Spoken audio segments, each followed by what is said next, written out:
Терапевт с 40-летним стажем рассказал мне способ, который спасал пациентов от кашля даже в те времена, когда антибиотиков не было.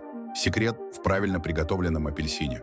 Через день горло перестает першить, а кашель уходит мягко и без побочек. Этот метод врач использовал еще в сельской амбулатории в 80-х.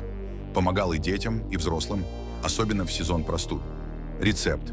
Берем один апельсин, насыпаем немного соли, соды и сахара, распределяем по всей поверхности, закрываем отрезанной шляпкой апельсина, отправляем в микроволновку, чтобы он пропарился, выжимаем сок, процеживаем и пьем по одной ложке. Эффект. Снимает воспаление горла, разжижает мокроту, облегчает дыхание. Это базовый рецепт.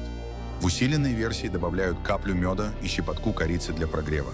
Полная схема и дозировка по ссылке в профиле.